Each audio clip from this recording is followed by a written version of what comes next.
Está por comenzar Punto Universitario, un espacio para abordar la ciencia, cultura y academia desde la UAPS. Un programa para hablar de las mujeres que han transformado la ciencia. Tesis UAPS, breves historias, comentarios sustentables, entrevistas, astronomía, investigación en tiempos de pandemia, flora y fauna, recomendaciones literarias, recomendaciones cinematográficas. Con esto y mucho más, comenzamos.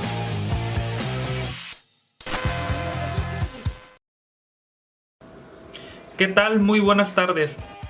Les saluda en la voz Jesús Flores Ortega y bueno, les comento, antes de iniciar de lleno con el programa, que estamos transmitiendo en este momento a través del 1180 de amplitud modulada, en radio por internet en mixlr.com/Radio UAPS y también en Facebook Live en la página de Comunicación Radio UAPS. Y bueno, les platico un poco pues sobre los temas que estaremos abordando la tarde de este viernes en esta nueva emisión de Punto Universitario. En nuestra sección de Antes de que se extinga estaremos hablando sobre la serpiente cascabel de la isla Santa Catalina. En Cultura para la Contingencia, sobre las batallas en el desierto de José Emilio Pacheco.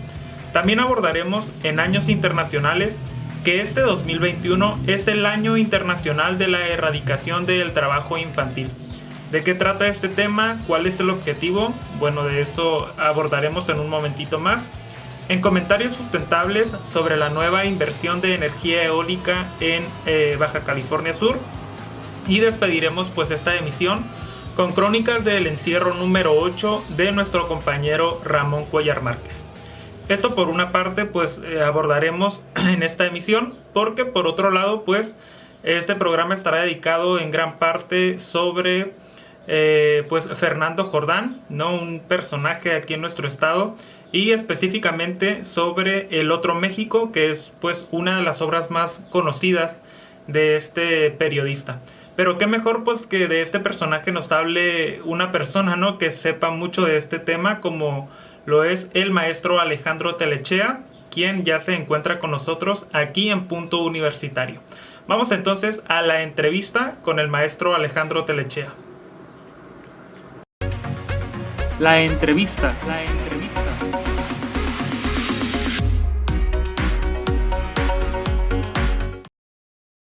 Bien, ya se encuentra con nosotros el maestro Alejandro Telechea. Él es maestro de Historia Regional y catedrático de la UAPS en el Departamento Académico de Humanidades. Y bueno, maestro, pues primero que nada, gracias por tomarnos la llamada y bienvenido a Punto Universitario. Bueno, antes que nada, pues muchas gracias a ustedes por la invitación y bueno, pues aquí estamos, para lo que quieran ustedes. Muchas gracias, maestro. Y bueno, el tema de hoy, pues es hablar un poco sobre Fernando Jordán, específicamente sobre su obra El Otro México. Pero para empezar, ¿por qué pues no nos habla sobre quién fue Fernando Jordán, sobre todo pues para aquellas personas que posiblemente lo desconocen?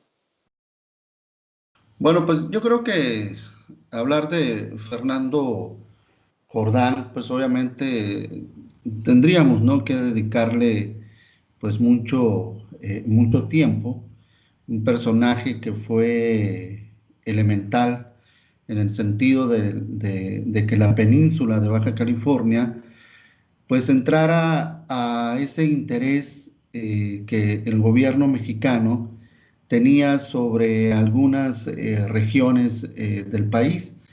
Fernando Jordán consideró pues que la península de Baja California era una tierra que estaba fuera de cualquier proyecto por parte del gobierno federal, y entonces pues inicia prácticamente esta idea de difundir no solo las cuestiones económicas o las potencialidades económicas que tiene la península de Baja California, sino también hay en él un gran interés por mostrar la historia, la esencia cultural de quienes viven aquí en la península de Baja California, Y bueno, y Fernando Jordán, precisamente por ser periodista, de alguna forma se le facilita mucho, ¿no? La cuestión de narrarnos a través de sus artículos, de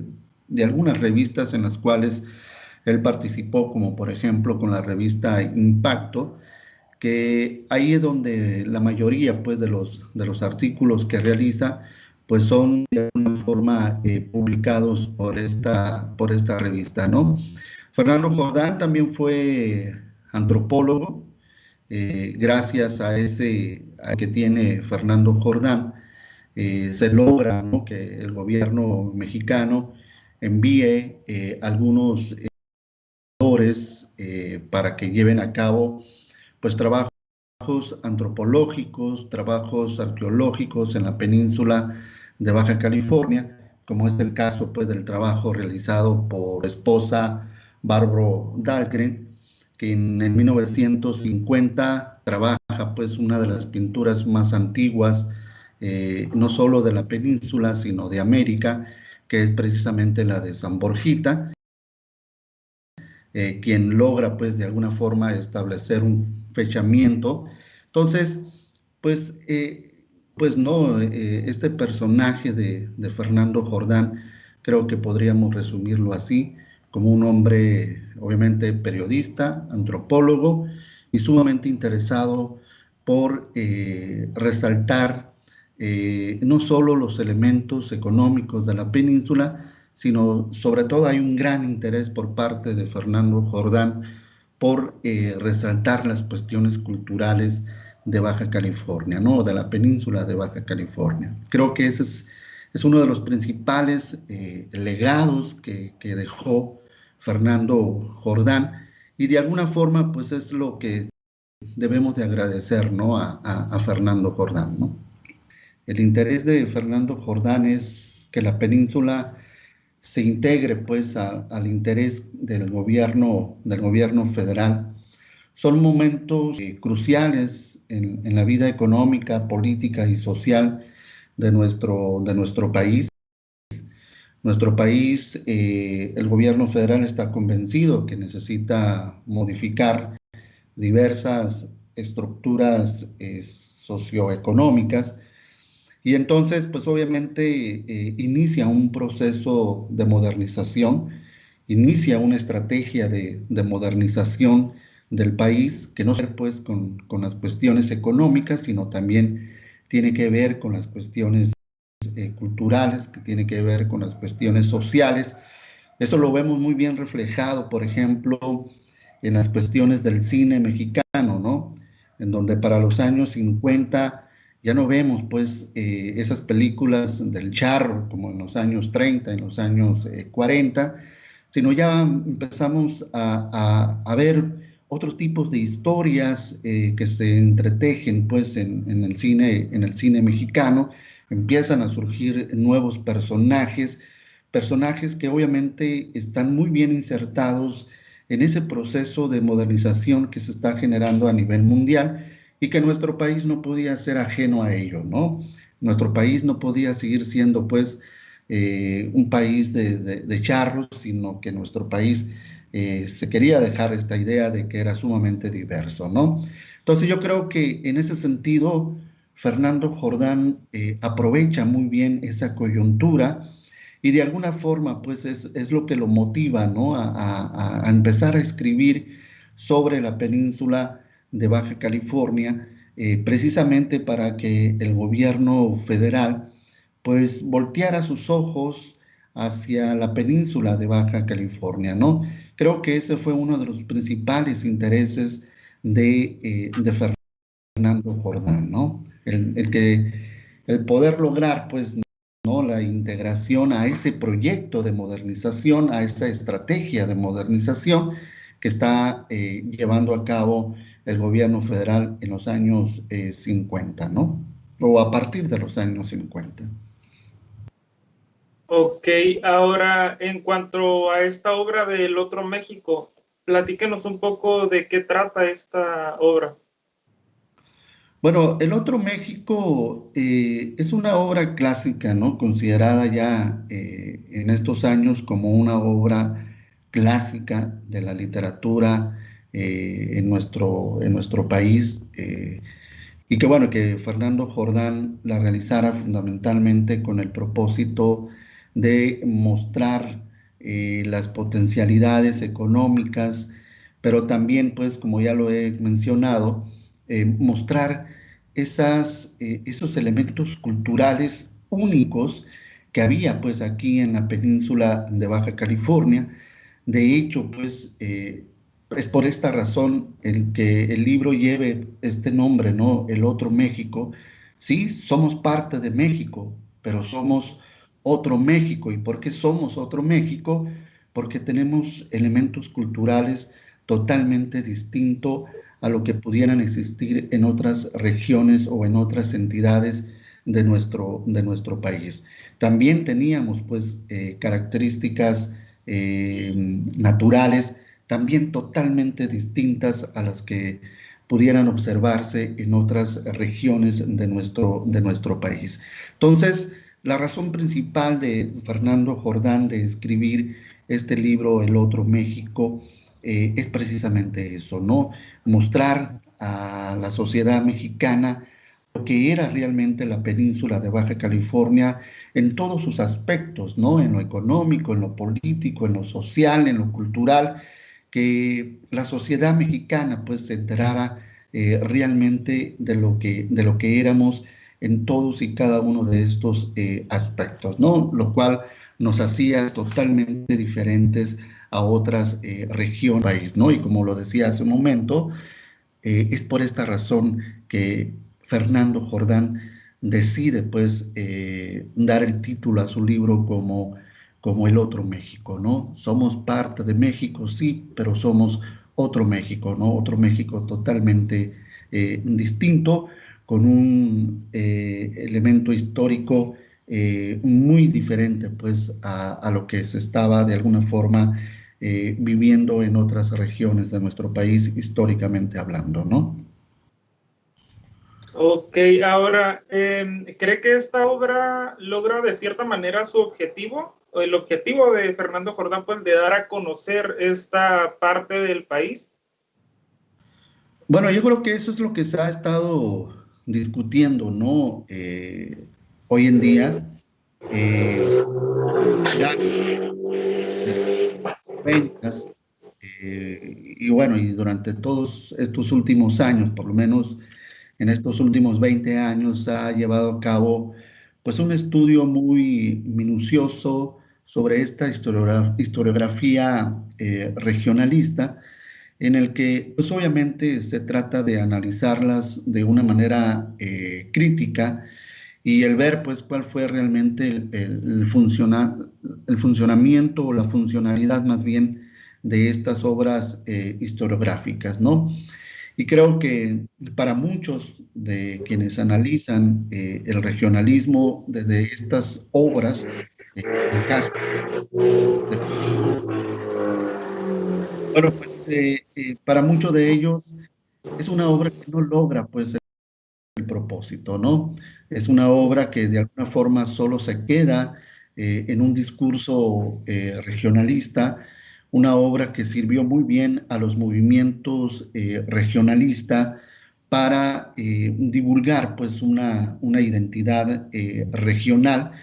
En el caso pues del estado norte de la península de Baja California, pues bueno, ahí los movimientos regionalistas estaban sumamente fuertes. Bueno, pues Fernando Jordán para ellos fue de alguna forma un elemento muy importante para abanderar pues sus movimientos regionalistas. Aquí en Baja California Sur, pues también, ¿no? La obra sirvió y creo que hasta hoy en día sigue sirviendo en la construcción de este discurso regionalista. Todavía, pues la obra sigue mostrándose, pues, como un elemento fundamental en cuanto a una cuestión de identidad, ¿no? En cuanto a encontrar un sentido de identidad, sobre todo de identidad sudcaliforniana, Y bueno, y pues la obra creo que en ese sentido del discurso regionalista ha funcionado muy bien, pero no en el otro elemento que de alguna forma fue el motivo principal de Fernando Jordán, ¿no? Muchos analistas, te digo, que han empezado pues este análisis historiográfico del regionalismo de la península de Baja California, consideran pues que la obra de Fernando Jordán pues no logra pues esos objetivos de la integración de la península de Baja California a ese proceso de modernización que se lleva a cabo o que está llevando a cabo el gobierno federal. Pero sí fue pues una obra muy importante para los movimientos regionalistas, para que esos movimientos regionalistas seguramente pues buscaran posteriormente esos deseos de integración que están plasmados en la obra de Fernando Jordán, ¿no? En el caso de aquí de la Baja California, pues un movimiento regionalista muy importante fue el FUS, el llamado LONTA, el Frente de Unificación Subcaliforniana. Ese Frente de Unificación Subcaliforniana utiliza mucho este discurso de Fernando Jordán, insertado pues en la obra El Otro México, y obviamente pues aquellos que conocemos la historia de nuestro estado, sabemos pues que el FUS o el movimiento Loreto 70 logra pues que el gobierno federal nos convirtiera pues en el estado número 30 de la federación, ¿no? Entonces, creo que en ese sentido la obra funcionó muy bien, ¿no? En que los movimientos regionalistas pudieran de alguna forma construir de una mejor manera ese discurso regionalista, ¿no? Ok, ahora, supongo que no fue esta la única obra donde, pues, Fernando Jordán escribe acerca de nuestro estado, ¿no? ¿Qué otras obras podemos destacar de este escritor, de este periodista? Bueno, Fernando Jordán escribe otras obras, ¿no? En vida, obviamente, escribe dos obras, la que nos ocupa en este momento, ¿no? Que es el otro México. Y en 1955 escribe una obra muy parecida, que él titula Chihuahua, Crónica de un país bárbaro, que lo publica en 1955 y que también trata, pues, ¿no? De cumplir con estos objetivos, de difundir la historia del estado de Chihuahua o de la región de Chihuahua, y que bueno, que es, por eso algunos consideran que es muy parecido, pues, al otro México, ¿no? Antes de morir, Fernando Jordán escribe un poema que es muy utilizado por aquellos que aman el regionalismo, que es, por ejemplo, el poema Calafia. El poema Calafia que en 1955 gana ahí un premio aquí en La Paz. Y bueno, y se ha convertido prácticamente en un discurso, ¿no? De estos regionalistas, de estos que aman pues mucho las cuestiones regionalistas, ¿no? El poema Calafia. Ya 4 décadas después de la muerte de Fernando Jordán, se van a publicar algunas obras que dejó Fernando Jordán, como es El Mar Rojo de Cortés, que se publica en 1995, y la otra obra es Tierra Incógnita, que también se publica en 1996. Un año después se publica pues esta obra de Fernando Jordán, pero ya son obras pues publicadas de una manera póstuma, son obras pues que dejó sin publicar Fernando Jordán y que en 1995 y 1996 respectivamente decidieron pues publicar estos trabajos de Fernando Jordán, ¿no? Ok, pues ahí están, ¿no? También algunas de las obras de este escritor que supongo son un referente, ¿no? A la hora de, pues, de estudiar la historia de nuestro estado, ¿no? Sí, muestran muchos elementos culturales que desafortunadamente se han ya perdido pues en nuestra península, específicamente en nuestro estado, que creo que esa pérdida, ¿no? de identidad cultural creo que se empieza a generar a partir de los años 80, cuando empieza pues a arribar aquí a nuestro estado, pues diversas poblaciones o diversos pobladores de varias entidades del país y que obviamente traen sus propias costumbres, sus propias tradiciones y bueno, y pues desafortunadamente muchos elementos culturales que nos identificaban como sudcalifornianos se han ido perdiendo, ¿no? Ese otro México como que se ha ido perdiendo, ¿no? Es verdad. Pues bueno, ahí está un poco, ¿no? De quién fue Fernando Jordán y de esta obra del Otro México. Maestro, no sé si desea agregar algo más, casi para finalizar. Bueno, decir, ¿no? Que la obra de Fernando Jordán, sobre todo esta que les digo nos ocupa el Otro México, puede ser analizada, ¿no? De diversos matices. Para algunos será una gran obra, ¿no? Para otros tal vez no lo sea, pero sin lugar a duda, pues no podemos decir que no tenga, pues, cierta importancia este trabajo de Fernando Jordán. Creo que es una obra sumamente importante, sobre todo para aquellos que de alguna forma queremos acercarnos a la historia de esta península de Baja California, si queremos, pues de alguna forma enterarnos de lo que fue de nuestro pasado, creo que El Otro México es una obra muy importante en ese sentido, ¿no? Que si cumplió con sus objetivos, pues tal vez no, pero que sí sirvió pues para la construcción de un discurso regionalista. Creo que en ese sentido tenemos que ver pues este trabajo de Fernando Jordán, ¿no? Y bueno, y considerarla pues como uno de los principales legados dejado por Fernando Jordán, sobre todo para el elemento histórico de nuestro estado, ¿no? Ok, pues ahí está la información sobre este libro que, como comentaba, pues es un referente, ¿no? También sobre la historia de nuestro estado. Pues le agradezco mucho, maestro, la entrevista, que nos haya dado esta información, sobre todo pues para aquellas personas que a lo mejor no teníamos cierta idea de Fernando Jordán, pero posiblemente no de este libro o no tampoco del personaje, ¿no?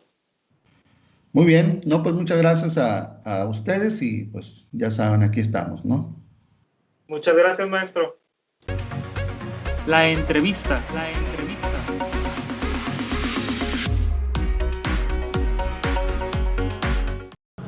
Bueno, pues esta fue la entrevista con el maestro Alejandro Telechea Cienfuegos, quien nos platicaba acerca de Fernando Jordán, específicamente sobre su obra El Otro México. También nos platicaba pues un poco sobre las motivaciones que tenía este personaje para escribir sobre la historia de nuestra entidad y también nos compartía algunas otras obras que sobresalen de Jordán. Y bueno, seguimos con este tema de seguir conociendo a este personaje, porque a continuación les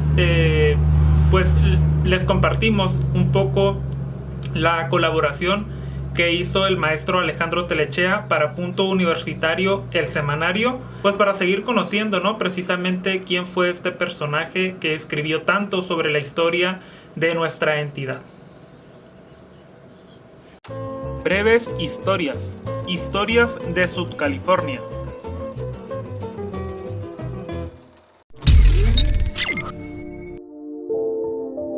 Fernando Jordán nace en la Ciudad de México en 1920. Fue un antropólogo y destacado periodista que antes de llegar a tierras bajacalifornianas publica algunos artículos sobre la Sierra Lacandona y Tarahumara, las cuales hacen posible en 1956 la publicación Crónica de un País Bárbaro, en donde narra sus experiencias de 2 años recorriendo el estado de Chihuahua. Como periodista, Fernando Jordán siempre se caracterizó por ser independiente y muy decidido a emprender cualquier empresa que tuviera que ver con alguna crónica social y política. Cuando inicia su recorrido por la península a finales de los años 40, era ya un destacado periodista con un reconocimiento a nivel nacional. A medida que recorre en su jeep la Baja California, pasa del enamoramiento al amor por estas tierras. De esta manera, le nace a Jordán escribir su obra El Otro México, el cual construye a partir de sus reportajes realizados entre 1949 y 1950, que escribiera para la revista Impacto. Dicha obra se publica por primera vez en 1951. 4 años después de salir a la luz El Otro México, Jordán decide abandonar su prolífera carrera periodística para establecer su residencia en un lugar hasta entonces desolado, hoy en día San Juan de la Costa, lugar en el que pretendió establecer un rancho productor de dátiles. Sin embargo, nunca logró que fuera lo suficientemente próspero. Meses después, se suicida sin conocerse nunca las causas que lo llevaron a esta situación. En El Otro México, Jordán hace una invitación a los lectores a realizar a través de la lectura un viaje de descubrimiento por un territorio totalmente desconocido. Hay una retórica colonial en esta proposición de Jordán, que es precisamente lo que atrae a nuestro autor. Es para él una invitación abierta para darle su propia interpretación, el de apropiarse de estas tierras bajacalifornianas, cuya construcción se fue generando a través de diversos procesos de conquistas que fueron trayendo progreso a la región y que el proyecto desarrollista del gobierno federal sería la última y definitiva conquista de Baja California. Sin lugar a duda, cuando se pretende hacer referencia a la historia de la península de Baja California, es lectura obligada El Otro México, como señala Pilar Belliver en su artículo titulado Fernando Jordán, la península de Baja California como espacio utópico del desarrollismo mexicano. Es una obra cuyos méritos y significado casi ningún crítico ha explorado con rigor y profundidad. Sigue siendo una tarea pendiente el analizar con toda sustentabilidad metodológica este trabajo de Jordán. Una colaboración para Punto Universitario de Maestro Alejandro Telechea. Colabora con Punto Universitario. Puedes participar con notas de divulgación de la ciencia, recomendaciones literarias o cinematográficas, historias de nuestro estado, comentarios sustentables, entre muchos temas más. ¡Queremos leerte! Para más información, envíanos un correo a puntouniversitariowabs@gmail.com. Encuéntranos en Facebook como Punto Universitario Suplemento WAPS. Y puedes consultar nuestros números anteriores en www.waps.mx/difusión/secciones/flip. Y recuerda que los miércoles son de ciencia, cultura y academia con Punto Universitario. Días internacionales.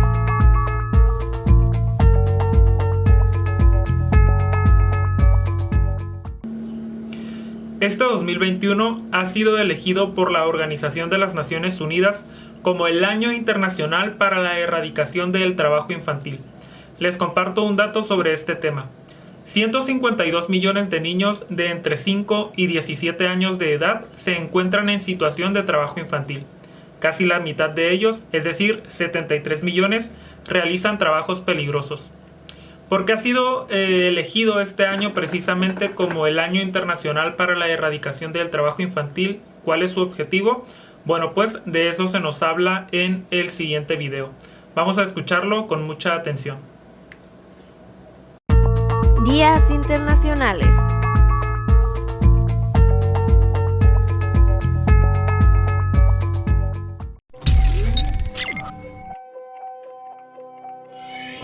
La Asamblea General de las Naciones Unidas ha instado a la comunidad internacional a emprender actividades para erradicar el trabajo forzoso y el trabajo infantil. Declaró el 2021 como el Año Internacional para la Eliminación del Trabajo Infantil y ha pedido a la Organización Internacional del Trabajo que asuma el liderazgo de la implementación.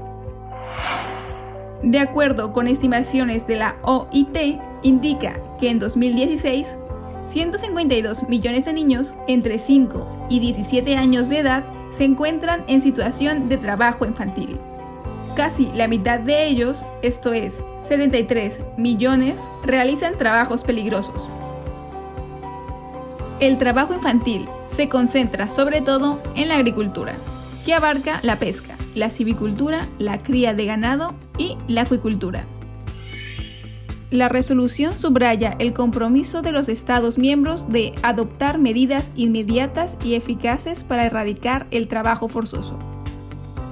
Poner fin a las formas contemporáneas de esclavitud y a la trata de personas, y asegurar la prohibición y eliminación de las peores formas de trabajo infantil, incluidos el reclutamiento y la utilización de niños soldados. De aquí a 2025, poner fin al trabajo infantil en todas sus formas. Este tipo de trabajo es una expresión de la pobreza, desigualdad y exclusión, que pone en riesgo la educación, salud, seguridad e incluso, en algunas de sus peores formas, la vida misma de los niños, niñas y adolescentes.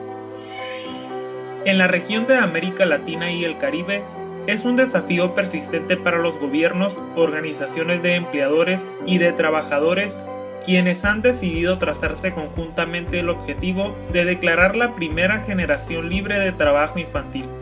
En ese sentido, se invita a todos los actores clave de la región a sumarse a las actividades preparatorias para la conmemoración del 2021 como Año Internacional para la Eliminación del Trabajo Infantil. Será un momento de visibilización, una oportunidad para mayor toma de conciencia, un hito para mostrar lo avanzado, analizar los desafíos y fortalecer los compromisos y la acción efectiva a nivel social, político y económico, con miras a lograr la meta 8.7 de los Objetivos de Desarrollo Sostenible en 2025. Con información de www.un.org. Flora y fauna.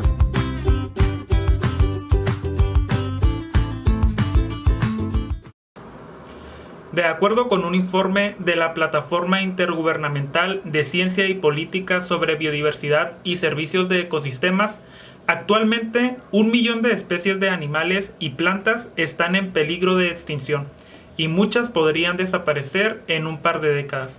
Esto, por supuesto, representa un peligro sin precedentes en la historia de la humanidad. ¿Pero qué significa precisamente pues que una especie esté en peligro de extinción? De eso se nos habla en el siguiente video, y también sobre una especie que está en peligro de desaparecer aquí en nuestra entidad, que es la serpiente de cascabel de Santa Catalina. Vamos a escuchar el siguiente video y continuamos con más de Punto Universitario. Flora y fauna.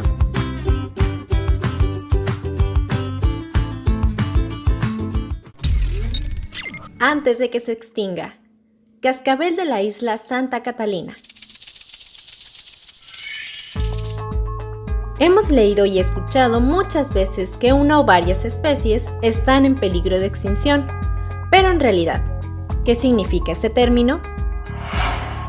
Para empezar, una especie puede ser un animal, un árbol, un coral, un hongo, un insecto o cualquier otra forma de vida de este planeta, incluidos nosotros, los seres humanos.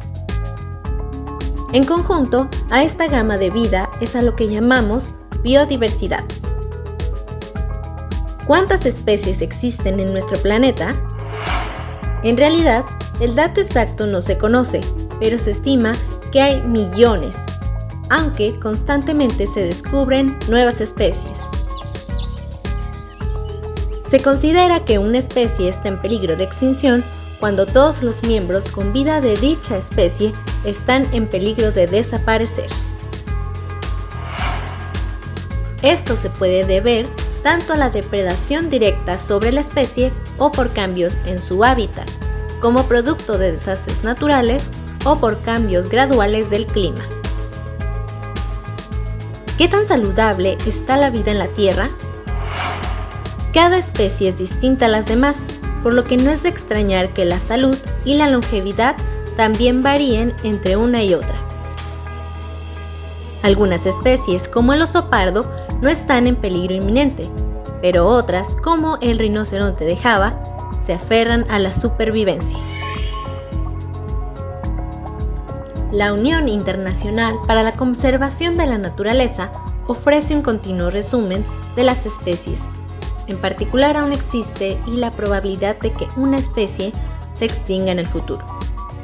Esta lista roja de especies amenazadas es crucial para la conservación, ya que ayuda a identificar qué especies necesitan ayuda inmediata y qué hacer para protegerlas.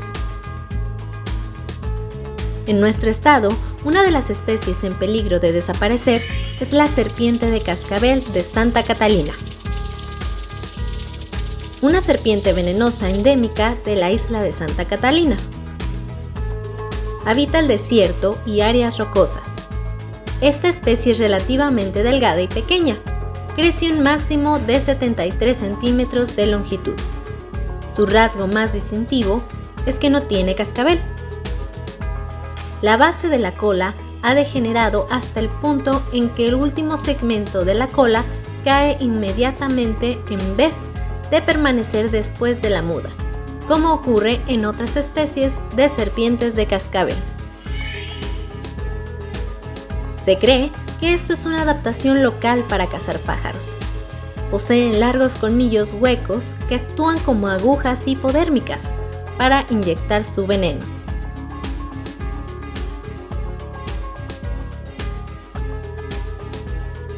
Se encuentra en peligro de extinción y en peligro crítico, según la lista roja de la Unión Internacional para la Conservación de la Naturaleza. Sus amenazas incluyen la caza y captura, actividades recreativas humanas y problemas de salud derivados de la introducción de especies exóticas. Una colaboración para Punto Universitario de Gabriela de la Fuente.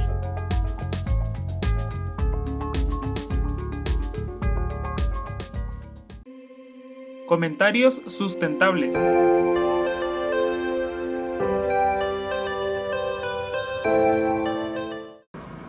Nuestro país está siendo parte del desarrollo de energías renovables. Baja California Sur no es la excepción. Aquí se está desarrollando el Parque Eólico Coromuel, que será un generador de nuevas fuentes de empleo. Además, lo más importante, pues reducirá la contaminación en el estado generada por la generación de energía. Este parque eólico se ubicará a 40 kilómetros de aquí, de la ciudad de La Paz. Comentarios sustentables.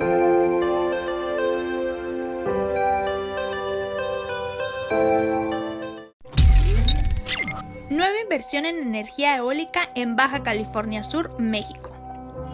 México sigue siendo parte del desarrollo de las energías renovables. En esta ocasión, es turno de Baja California Sur con su nueva inversión en el Parque Eólico Coromuel.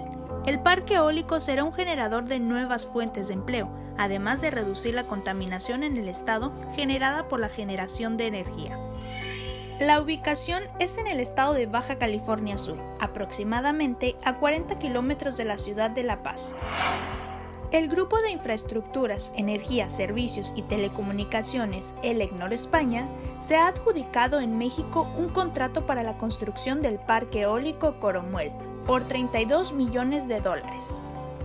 Este grupo lleva desarrollándose en México desde 1992. La empresa japonesa Eros Energy ha seleccionado a Elecnor como el grupo encargado de realizar la elaboración del Parque Eólico Coromuel. Se estima que la inversión para el parque sea de $100 millones.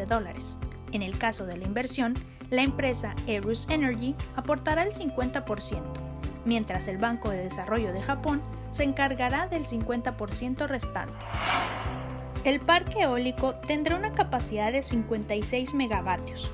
Contará con una estructura de 20 generadores con capacidad de 2.8 megavatios de General Electric. De igual manera, habrá 20 kilómetros de viales y más de 20 kilómetros de redes de media tensión aérea y subterránea. Para complementar la estructura de este parque eólico, se construirán dos subestaciones con capacidad de 115 kilovoltios y una aproximado de 120 kilómetros de tendido para conectar las torres de alta tensión. En este caso de inversión, Baja California Sur es el principal centro de atención, ya que sabemos que su infraestructura energética está aislada de la del resto del país. Esto ayudará para que el parque eólico forme parte de esta red independiente. En Baja California Sur, la principal fuente de energía es por los productos fósiles. Para concluir, podemos informarnos que actualmente el proyecto se encuentra en fase de construcción de cimentaciones de aerogeneradores, caminos y plataformas. Por Rogelio Flores Herrera, estudiante IFER. Cultura.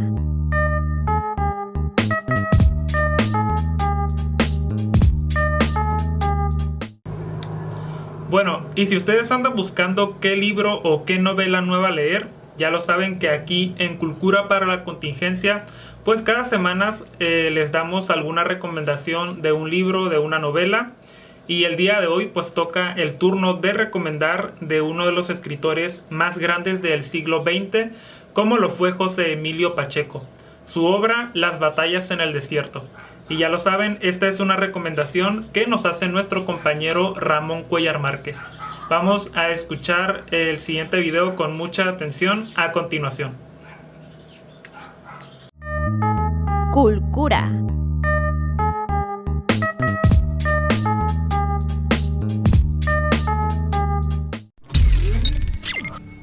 Cultura para la Contingencia. Las batallas en el desierto, de José Emilio Pacheco. José Emilio Pacheco es uno de los más grandes escritores del siglo XX y que a pesar de su fallecimiento en 2014 aún sigue vigente. Abarcó todos los géneros y en todos logró el reconocimiento de los lectores y de la crítica especializada. Nació en la Ciudad de México el 30 de junio de 1939 con el nombre de José Emilio Pacheco Berni y desde muy niño adquirió el hábito de la lectura, gracias a la influencia de su padre, y que a la larga determinaría su vocación literaria.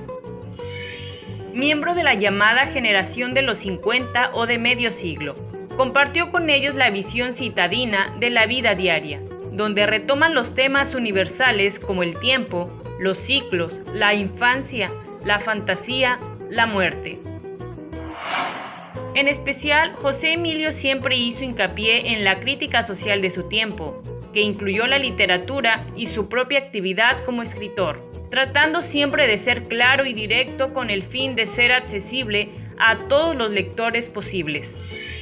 Las batallas en el desierto es una historia breve que fue publicada por primera vez en el periódico 1+1 a principios de los 80 y un año después aparecería como libro bajo el sello de editorial Era. Todavía se sigue discutiendo si se trata de una novela corta o de un cuento largo, pero su vigencia y el enorme prestigio que obtuvo a través de ella lo hace merecedor no solo del reconocimiento público, sino del afecto de sus lectores. Carlos, el personaje central de la narración, es un niño de 8 años que crece en los tiempos de la posguerra de la Segunda Guerra Mundial, ubicada en los años 50. Se hace alusión a los personajes de la época, como Pedro Infante y Tintán, y también a los cambios sociales a partir de la entrada al mercado de productos estadounidenses, como el ketchup y la Coca-Cola, además de los electrodomésticos como las licuadoras, las lavadoras e incluso los coches. Hay una nostalgia y un dolor por lo que se ha ido y por lo que nunca vendrá de regreso, de cómo todos perdieron algo en el camino, no solo en lo económico. Así que Las batallas en el desierto es un ajuste de cuentas con la realidad presente y con ese pasado de añoranza y de cómo la invasión de lo extranjero nos hizo perder algo de nuestra identidad como país y como individuos.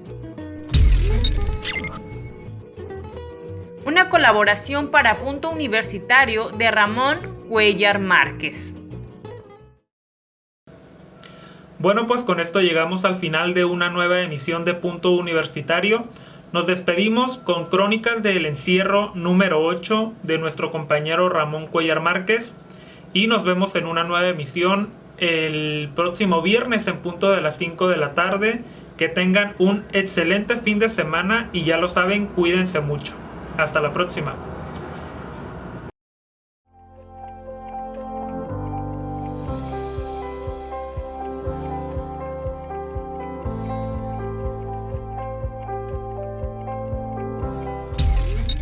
Crónicas del encierro. Ramón Cuellar Márquez. Semana 8. En estos días la música ha resultado más que un acompañante. Ha sido una especie de soundtrack que nos permite completar el día.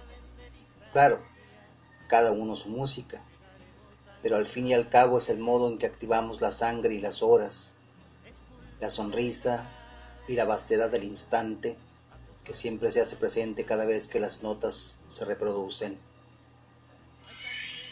Como que uno aprende a retomar no solo viejos temas, sino que también nos prepara para otros horizontes, que es decir, otras canciones y otros sonidos. Para estas alturas ya sabemos que el misterio de la vida está asociado con una buena canción, de esas que rompen con la monotonía y le dan sabor a nuevas costumbres, que por lo visto habían estado latentes para que surgieran.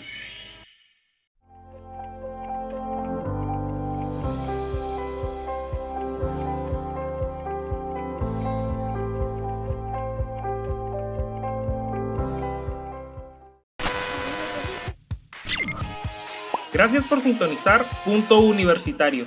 Te invitamos a que sigas disfrutando de la barra programática del 1180 de amplitud modulada y en radio por internet en mitlr.com/Radio UAS. Nos vemos y escuchamos en una nueva emisión para seguir abordando la ciencia, cultura y academia desde la UAS. Hasta la próxima.